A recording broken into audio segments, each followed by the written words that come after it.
Irmãos amados, mais uma vez a paz do Senhor. Abra sua Bíblia, por gentileza, em Atos capítulo 2, versículo 42. Glória a Jesus. Atos 2, 42. E perseveravam na doutrina dos apóstolos, e na comunhão, e no partir do pão, e nas orações. Vamos ler todos juntos? E perseveravam na doutrina dos apóstolos, e na comunhão, e no partir do pão, e nas orações. Amém? Os irmãos tomem assento. Eu estava no início do trabalho, falando com o Senhor e perguntando para Deus o que eu deveria falar caso fosse-me franqueada a oportunidade. E a palavra que Deus colocou no meu coração foi combustível. Combustível. Todo mundo sabe para que serve o combustível. Para nós, para o veículo continuar se movimentando. Só que Deus colocou esta palavra combustível no meu coração e me associou esta palavra a este versículo 42 do capítulo 2 de Atos. E todos perseveravam na doutrina dos apóstolos, na comunhão, no partir do pão e nas orações.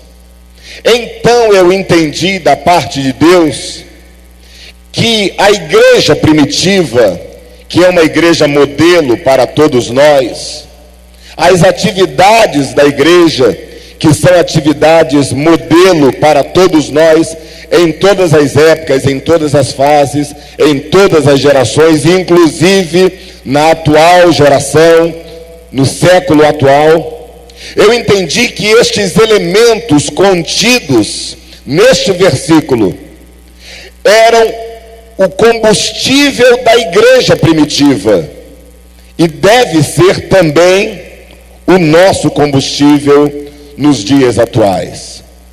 Se a gente parar para pensar na importância que tem um combustível para um veículo qualquer, a gente vai ver que um combustível absolutamente, um veículo, ele não sai do lugar se ele não tiver combustível. E na vida espiritual acontece exatamente da mesma maneira.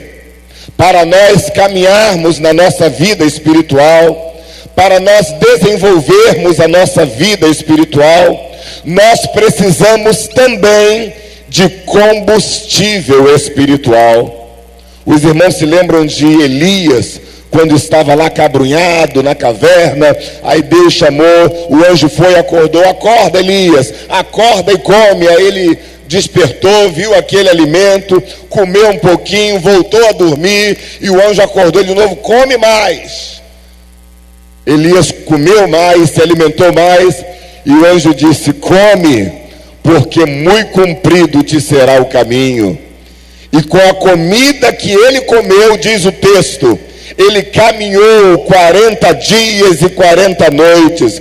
Aquela comida era o combustível para que Elias continuasse a sua caminhada. Elias que estava pensando que o seu ministério já tinha acabado, Elias que estava pensando que a rainha tinha travado ele, que ele não iria fazer mais nada, que já estava chegando no final, Deus falou com ele: não, Elias, se alimenta, coloca combustível no seu veículo espiritual, porque o seu ministério ainda não acabou, tem muita coisa ainda pela frente. Você vai ungir reis, você vai ungir profetas, você vai caminhar ainda muito tempo. Então se alimente e coloque combustível na sua vida. Deus nesta manhã está nos dizendo para nós também adquirirmos o combustível do céu. Deus nesta manhã está nos dizendo que a nossa vida espiritual também precisa de combustível para nós continuarmos. Em Mateus capítulo 25 diz a Bíblia que 10 meninas se prepararam para uma grande festa. E elas cuidaram das suas roupas, das suas vestes, cuidaram certamente da sua maquiagem, e era costume daquela época as meninas levarem uma candeia, um lampião pequenininho para a festa, e aquele lampião deveria estar aceso durante toda a festa, mas o restante da história, os irmãos já sabem. No meio da festa, o noivo tardou e o combustível acabou. Mas o combustível que acabou foi apenas daquelas que não se prepararam devidamente. Porque tinha um grupo lá que disseram assim: olha, nós vamos levar a nossa vasilha com azeite, com combustível, mas à parte nós também levaremos uma botijazinha com azeite de reserva, porque vai que a festa demore, vai que um vento lá assopre, vai que... Irmãos, precisamos de combustível. A Bíblia diz que quando elas acordaram, porque a festa demorou muito, elas repararam que as suas vasilhas, ou melhor, que as suas lamparinas já estavam se apagando. Aí as prudentes disseram assim: pode até estar se apagando, mas a gente tem combustível de reserva. Às vezes a nossa vida espiritual é assim, ela está quase se apagando, mas a gente se lembra: não vai apagar totalmente não, porque eu tenho combustível de reserva. Eu fui na oração da Shekinah, eu fui no culto de doutrina, eu fui na escola dominical, eu tenho vida com Deus, eu tenho vida de intimidade com Deus. Esse é o combustível de reserva que cada um de nós precisamos. Hoje o pastor Anderson disse que quando nós ouvimos esses testemunhos, nosso coração se alegra, nosso espírito se fortalece, porque às vezes a gente pensa: Deus não está comigo, Deus não opera mais milagres. Aí quando a gente ouve aqui a nossa irmã Iracema dizer que Deus deu combustível para ela no período que ela mais precisava, quando a gente vê aqui a nossa irmã dizendo que ela não merecia um esposo tão abençoado, mas Deus a honrou, Deus a guardou, Deus a protegeu, Deus abençoou. Irmãos, estes testemunhos servem para nós como combustível. Então vale a pena vir na casa do Senhor, porque na casa do Senhor nós adquirimos combustível para a nossa vida espiritual. Quando aquelas imprudentes perceberam que o seu combustível estava acabando, elas disseram: olha, dai-nos do vosso azeite. E as prudentes disseram: não seja caso que falte a nós e a vós, e diante aos que o vendem e comprai para vós. Em outras palavras, elas estavam dizendo: olha, enquanto vocês estavam descansando, enquanto vocês estavam vendo o Domingão do Faustão, Gugu Liberato, a programação da Globo, as novelas, enquanto vocês estavam passeando no shopping, enquanto vocês estavam no WhatsApp, no Facebook, eu estava comprando combustível para a minha vida, eu estava consagrando a minha vida. Agora vocês vão reclamar que o combustível de vocês acabaram? Vocês têm que pagar o preço, porque nós também pagamos o preço para ter combustível espiritual. Salvação, ninguém precisa pagar preço, porque Jesus já pagou o preço da nossa salvação, já morreu na cruz do Calvário para perdão dos nossos pecados e salvação da nossa alma. Agora a vida espiritual, ela precisa de combustível, e este combustível aí sim tem que pagar o preço para ter combustível espiritual. Aquelas loucas não quiseram pagar o preço. Aí na hora H, na hora que ela mais precisava, na hora que elas mais precisaram, não tinha combustível espiritual. Deus quer trazer combustível espiritual para as nossas vidas nesta manhã. Às vezes nós pensamos que, Senhor, não dá mais, está muito difícil, está muito complicado, mas aí eu volto para o versículo, e o versículo diz assim: e perseveraram. Isso quer dizer que a igreja nunca se apartou destes combustíveis citados aqui no versículo 42, que aliás, combustível é um problema sério, e quem tem carro sabe disso. Tem vários postos de gasolina por aqui, vários postos de abastecimento, cada um com preço diferenciado, é o preço da concorrência, é um preço mais alto, é um preço mais baixo, e a tendência é buscar um posto com preço mais baixo. Mas às vezes, o preço mais baixo, o combustível mais barato, está adulterado. E combustível adulterado bate o motor. Combustível adulterado estraga o carro. Combustível adulterado é o barato que sai caro. Combustível adulterado faz o carro ficar parado na garagem porque estraga e você não tem dinheiro. Você quis economizar dinheiro no combustível, aí quebra o motor e você não tem dinheiro para pagar o conserto e o carro fica parado. Você entendeu a analogia espiritual disso? Às vezes a gente não quer pagar o preço que Deus manda a gente pagar, o preço da oração, o preço do jejum, o preço da vida de santidade, o preço de afastamento da corrupção, da prostituição, da promiscuidade, como foi lido aqui pelo pastor Josué no capítulo 5 e 6 de 1 Coríntios. Às vezes a gente não quer pagar o preço que Deus manda, a gente paga só o preço do combustível mais barato, do posto mais barato, mas aí esse posto mais barato não tem a substância que Deus tem para a sua vida. Às vezes o posto mais barato não tem o combustível que a sua vida espiritual precisa. Tem muita gente pensando que só aquele louvor que ouve na rádio é combustível suficiente para a sua vida. Não é. Tem muita gente pensando que só aquele missionário que você ouve na televisão é combustível suficiente para a sua vida. Não é. Tem muita gente pensando que só aquela irmã que vem falar mal do pastor na sua casa é combustível para a sua vida espiritual. Também não é. Combustível para a vida espiritual é vida com sinceridade com Deus, é vida com integridade com Deus, é vida de oração, é vida de jejum, é vida na palavra, é vida na comunhão. Isso é combustível espiritual. O que passa disso é posto pirata. Deus nesta manhã está nos dizendo que é melhor você ficar no posto onde você já está acostumado. Tem gente que é fiel, tem gente que abastece sempre no mesmo lugar, no mesmo posto, porque ali ele tem conversa. No posto pirata, além do combustível ser adulterado, a maquininha de cartão pode ter um chupa-cabra, pode pegar todos os seus dados. No posto pirata, a bomba pode estar também adulterada, você paga por 50 litros, mas só leva 35. O posto pirata é um inferno na vida do crente. Posto sem bandeira. Você percebeu a analogia espiritual? Tem gente que diz assim, lá na minha igreja está muito difícil, eu acho que eu vou sair da minha igreja, lá na outra igreja que está bom, lá está bombando, lá Deus está abençoando. Cuidado que pode ser um posto pirata. É melhor você ficar na sua igreja, é melhor você ficar na posição que Deus te chamou, é melhor você continuar pagando o preço, ainda que esse preço seja caro, mas é melhor pagar o preço caro e ter combustível de qualidade para a sua vida espiritual. E perseveravam. Eles não buscavam outro posto, não. Eles perseveravam ali. E a Bíblia diz que eles perseveravam, primeiro, na doutrina dos apóstolos.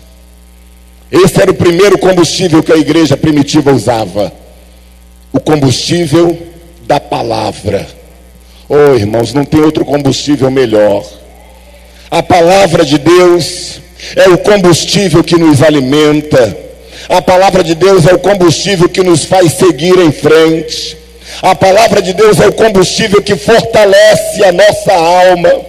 A igreja não abandonava a palavra, perseveravam na doutrina dos apóstolos. E não pense você que esta expressão, doutrina dos apóstolos, era palavra de homem, era doutrina de homem, não. Porque o mesmo Lucas, no capítulo 1 aqui de Atos, diz assim, que fiz o primeiro tratado, ó Teófilo, acerca de tudo que Jesus começou, não só a fazer, mas a ensinar, até o dia em que foi recebido em cima nos céus, depois de ter dado dado mandamento pelo Espírito Santo aos apóstolos que escolhera. Lucas está nos dizendo que a doutrina dos apóstolos, na verdade, não era a doutrina deles mesmos, mas é aquilo que eles receberam de Jesus, os mandamentos que eles receberam de Jesus, as orientações que eles receberam de Jesus, os estatutos que eles receberam de Jesus. E diz a Bíblia que depois que Jesus foi assunto aos céus, os apóstolos começaram a pregar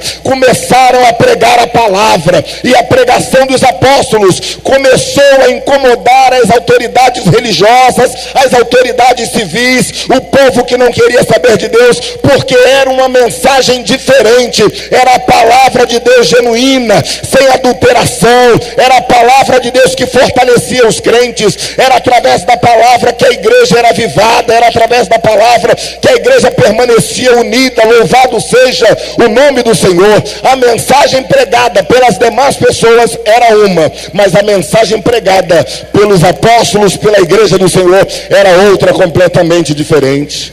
Por exemplo, as pessoas naquela época diziam: César é o Senhor, César é o Senhor, César é o Senhor. Apareceu um grupo dizendo assim: Jesus Cristo é o Senhor, Jesus Cristo é o Senhor, Jesus Cristo é o Senhor. É Ele que manda nas nossas vidas, é Ele que é o Senhor das nossas vidas. Nós somos propriedades de Jesus, é Ele que tem o domínio, é Ele que tem o poder, é Ele que tem a glória, é Ele que servimos, é a Ele que adoramos, é a Ele que glorificamos. Jesus é o Senhor. Essa era a mensagem que a igreja pregava.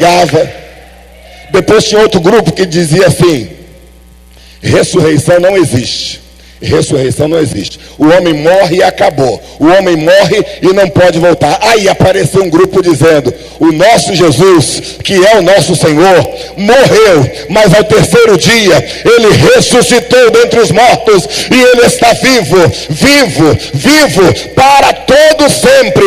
Esta era a mensagem que a igreja pregava, que ia na contramão do sistema daquela época.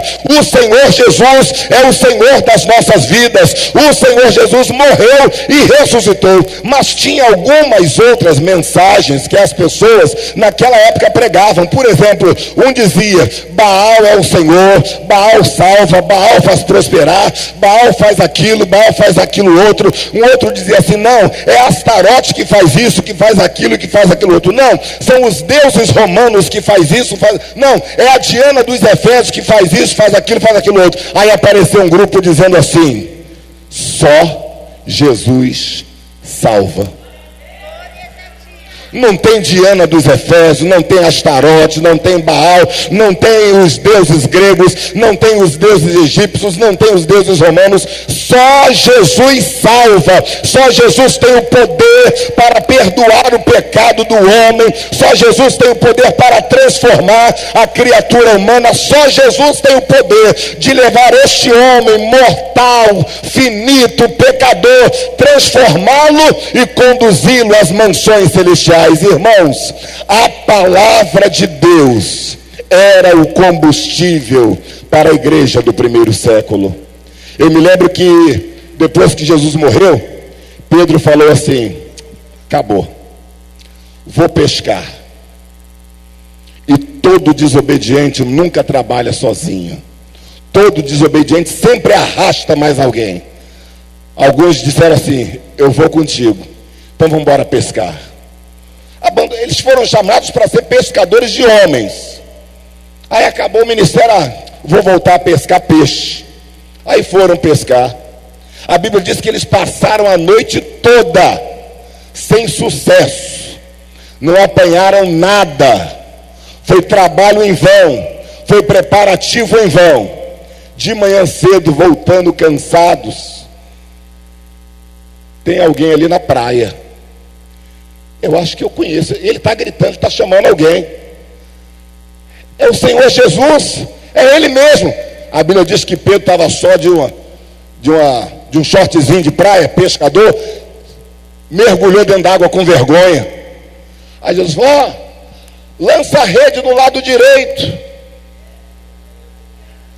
Aí os apóstolos disseram assim: Senhor, havemos trabalhado a noite toda e nada apanhamos, mas sobre a tua palavra lançaremos a rede. Senhor, não tem mais combustível na nossa vida espiritual, não tem mais como combustível para nós continuarmos fazendo as mesmas coisas que estávamos fazendo, porque se nós continuarmos fazendo as mesmas coisas que estávamos fazendo, nós teremos os mesmos insucessos que estávamos tendo. Mas agora, a partir de agora, é uma nova perspectiva, é uma nova direção, não é mais sob e debaixo da nossa experiência. A partir de agora, Senhor, vai ser debaixo da autoridade da tua palavra, pois a tua palavra é o novo combustível para as nossas vidas. Até agora, Jesus, nós estávamos nos abastecendo no posto pirata do desânimo, no posto pirata da desobediência, mas nós vamos abandonar esse posto e vamos agora abastecer o nosso veículo no posto do céu, no combustível que é a tua palavra. Sobre a tua palavra lançaremos a rede, debaixo da tua palavra faremos a obra, debaixo da tua palavra vamos vigiar, debaixo da tua palavra vamos orar, vamos amar, vamos vigiar, vamos evangelizar. Senhor, sobre a tua palavra, ou sob, debaixo da tua palavra, lançaremos a rede. Tudo que nós fazemos na orientação de Jesus, tudo que nós fazemos debaixo da palavra de Deus, com certeza nós vamos ter sucesso. Ainda que as circunstâncias sejam contrárias, ainda que em nós não exista mais força nem condição, mas se fazemos debaixo da autoridade da palavra, você pode estar com certeza que o sucesso vai acontecer, você vai lograr êxito naquilo que você está fazendo, porque foi Jesus quem mandou, e se Jesus mandou, Ele garante, se Jesus mandou, Ele garante o sucesso e a vitória. Aleluia. Você lembra daquele dia que Ele disse assim: olha, eu estou muito cansado, vou orar um pouquinho, vocês descem, peguem o barco e vão para o outro lado. Mas Senhor, não, nós vamos, eu estou mandando você. A Bíblia diz que Jesus obrigou, insistiu, quase que enxotou ele para ele, vai, entra dentro do barco, é eu que estou mandando, me esperem lá do outro lado. E a Bíblia diz que eles foram, muito a contragosto, mas foram. Só que eles se esqueceram de um detalhe: foi Jesus que mandou. No meio da caminhada, ou no meio da navegação, os irmãos sabem que do nada apareceu um vento, e o vento balançou o mar, e no mar formaram-se grandes ondas, e aquelas grandes ondas estavam quase levando os barcos a pique. Eles estavam quase afundando, e de repente eles pensaram: agora a gente morre. Eu sabia que não era para vir, eu sabia que a gente tinha que ter ficado lá esperando. Se Jesus tivesse vindo conosco, a gente não teria esse problema, mas agora a gente está aqui no meio do mar sozinho, e às vezes a gente pensa que está sozinho no meio do mar, mas não podemos nos esquecer que, embora nos sintamos sozinhos, embora estejamos no meio de uma grande tempestade, nós estamos debaixo da palavra de Jesus. Foi Jesus quem falou: vocês vão chegar do outro lado. Eu que estou falando, Jesus. Então não importa se vem tempestade de repente, não importa se o barco está balançando muito, não importa se o barco está quase indo a pique, não importa se está entrando água dentro do barco. Foi Jesus quem mandou que você vai chegar do outro lado. Então confie, acredite, espere, descanse no Senhor. Debaixo da palavra nós teremos sucesso, debaixo da palavra nós chegaremos do outro lado, ainda que para isso seja necessário que Jesus saia de onde Ele está e venha caminhando sobre as águas até a nossa direção. E perseveravam na doutrina dos apóstolos. A palavra de Deus é o nosso combustível. E diz o restante do texto bíblico: perseveravam também na comunhão e no partir do pão. A comunhão é algo fundamental na vida do crente. Irmãos, ninguém vai morar no céu sozinho. Tem gente pensando que vai morar sozinho. Não, eu não gosto do fulano, não gosto do... ele não gosta de ninguém. Mas será que é só você que vai para o céu? Não. Vai você para o céu. Aquele irmão que você não gosta vai para o céu. Aquela irmã que você não gosta também. Porque você que não gosta, só que você não é Deus. Quem determina quem vai e quem não vai é Deus. Não foi você quem fez a lista da festa. Quando você é convidado para uma festa de uma celebridade que vai muita gente, é você que escolhe os convidados? Não. Você vai, você sabe que você vai chegar lá na festa, você vai ter que procurar em qual mesa que eu vou sentar. E você chega, as mesas estão todas ocupadas, mas por incrível que pareça, tem um lugar em cada mesa para você sentar. Não, naquela mesa ali eu não sento, naquela ali também não dá, aquele grupinho ali não... E aquele também não dá, naquele... E agora? Aí eu vou embora dessa festa, porque não tem lugar para mim nessa festa não. Será que você vai fazer isso quando chegar nas mansões celestiais?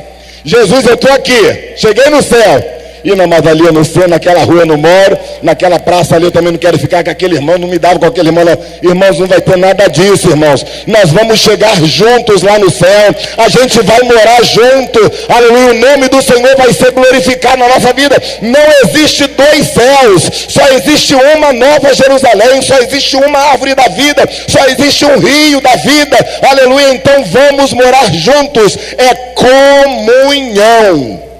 Isso não quer dizer que nós teremos pensamentos, que não teremos pensamentos diferentes. Não, somos pessoas diferentes, uma das outras. Um é mais agitado, o outro é mais calmo, um é mais pensativo, introspectivo, o outro de repente fala às vezes sem pensar. É que nem aquela história de Pedro e João que subiam juntos ao templo na hora da oração a nona.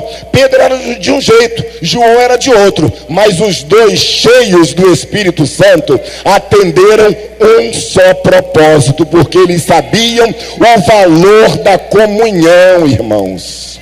Quando nós viemos para um lugar como esse, por exemplo, nesta manhã, a gente está vindo aqui receber de Deus, através dos irmãos.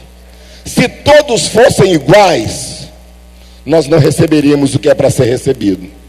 Porque todos nós temos necessidades diversas. É mais ou menos que nem um pai lida com seus filhos.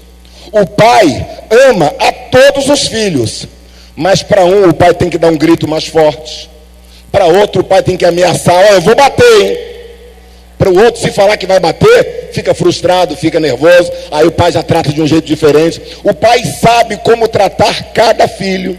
E é por isso que nós somos diferentes uns dos outros, porque chega aqui gente de tudo quanto é tipo, com as mais diversas necessidades. Aí Deus usa aquele irmão que é um jeito assim, Deus usa aquele outro irmão. É por isso que o apóstolo Paulo disse, um tem salmos, um tem hino, um tem revelação, o outro tem visão, o outro tem profecia. E assim Deus vai alimentando, assim Deus vai fortalecendo a todos nós na presença do Senhor. Uma hora você ouve um testemunho, outra hora você ouve uma palavra mais forte, outra hora você ouve uma profecia, uma outra hora você ouve um louvor, e assim o nome do Senhor é glorificado nas nossas vidas. E alguém perguntaria, o que é isto, irmão Roque?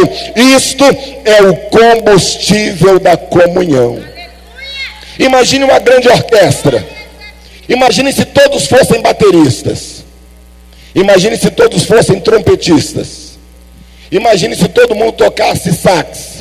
Na orquestra tem os naipes do sax, do trombone, do pistão, percussão e etc. E quando a gente ouve todo mundo junto, vai uma harmonia tão grande que o nosso coração se alegra com os belos louvores. Assim é Deus na vida da sua igreja. Nós somos o mosaico de Deus. Quem olha bem de pertinho consegue ver as diferenças de cada um, mas quem olha bem de longe assim, vê um quadro bonito. E nós só somos lindos para Jesus como igreja, justamente porque somos diferentes uns dos outros, e Deus atua, e Deus trabalha, e Deus trata nestas nossas diferenças. E é nestas diferenças, repito, que nós somos alimentados e fortalecidos, exatamente como sairemos desta manhã, alimentados da parte de Deus com tudo aquilo que Deus tem feito neste lugar.